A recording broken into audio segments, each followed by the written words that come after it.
ஆண்டவராகிய இயேசு கிறிஸ்துவின் நாமத்தில் காலை வாழ்த்துக்கள். இன்றைய மன்னா, உங்கள் தேவனாகிய கர்த்தர் கிருபையும் இரக்கம் உள்ளவர்.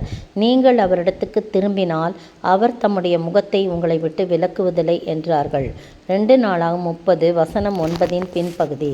பாருங்கள், இந்த நாளில் நம்மை விட்டு விலக்காத முகம் பாருங்கள், நம்ம விட்டு அவருடைய முகத்தை விலக்கிறதே இல்லையா. விலகாத முகம் அப்படின்ற தலைப்பு நம்ம கொடுக்கலாம். விலகாத முகம்.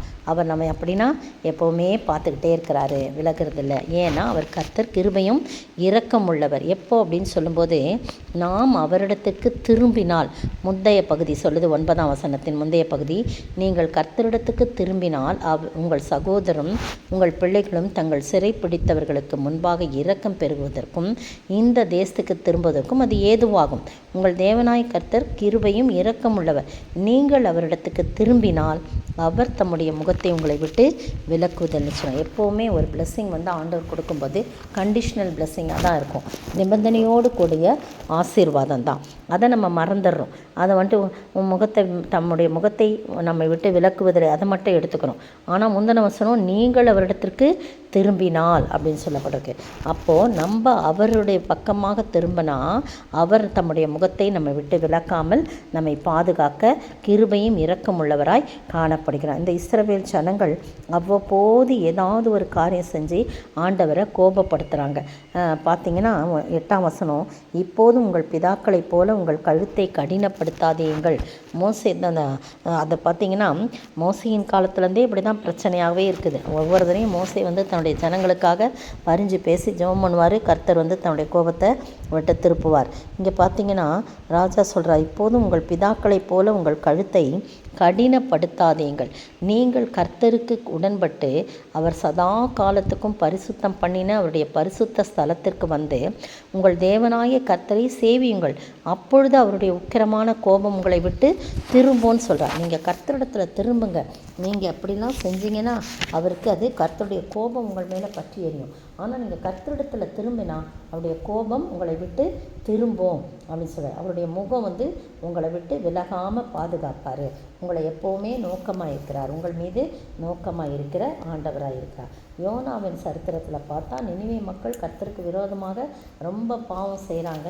அப்போ ஆண்டவர் யோனாவை கூப்பிட்டு, நீ போய் நினிவேக்கு விரோதமாக பிரசங்கின்றாரு. யோனா முதல்ல பாதி மாறி போகிறான். அதுக்கு பிறகு ஆண்டவர் செய்கிற காரியம்லாம் தெரியும். திரும்பமாக கொண்டு யோனாவை இந்த இடத்துல நிறுத்தும்போது அவன் பிரசங்கிக்கிறான். இன்னும் 40 நாட்கள் உண்டு நினிவே கவிழ்க்கப்பட்டு போகும்னு பிரசங்கிக்கிறான்.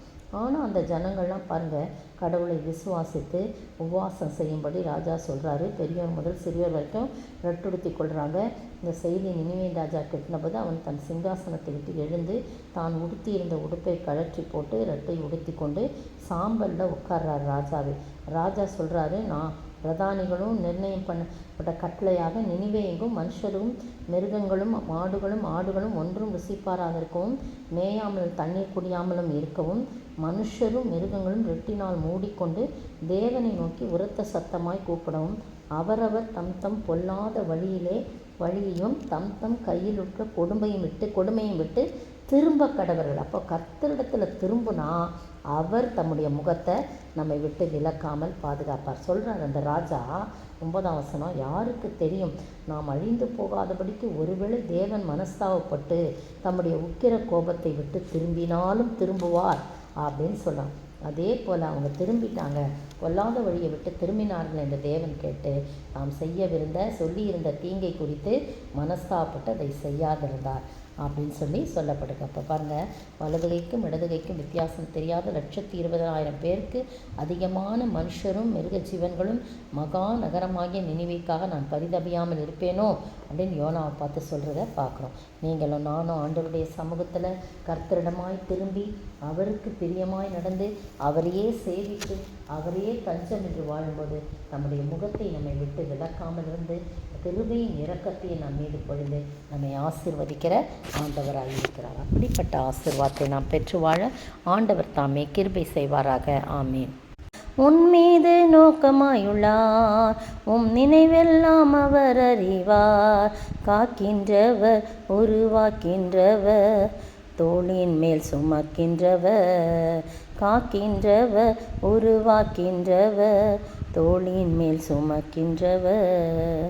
ஸ்தோத்தரிக்கிற ஆண்டவரே, துதிக்கிற ராஜா, எங்கள் மீது நோக்கமாயிருந்து எங்களை பாதுகாக்கிறேன். உடைய முகத்தை எங்களை விட்டு விலக்காமல் உடைய கிருபையினாலும் இரக்கங்களினாலும் எங்களை முடிசூட்டி எங்களை வழிநடத்துகிறவராய் இருக்கிறேன். நாங்கள் உம்மண்டை திரும்பி உமக்காக மட்டும் வாழ, உம்மையை சேவித்து வாழ நீர் கிருபை செய்ய வேண்டும் என்று கர்த்தரும் மீட்பரும் ராஜாவுமாய் இயேசு கிறிஸ்துவின் விலையேறப்பட்ட நாமத்தில் ஜெபிக்கிறேன் பிதாவே, ஆமீன்.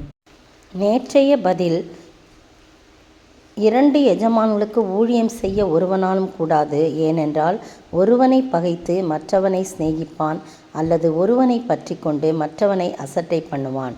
மத்தேயு 6:24. இன்றைய கேள்வி: 6ஆம் அதிகாரத்தில் சொல்லப்பட்ட ராஜா யார்? 6ஆம் அதிகாரத்தில் சொல்லப்பட்ட ராஜா யார்?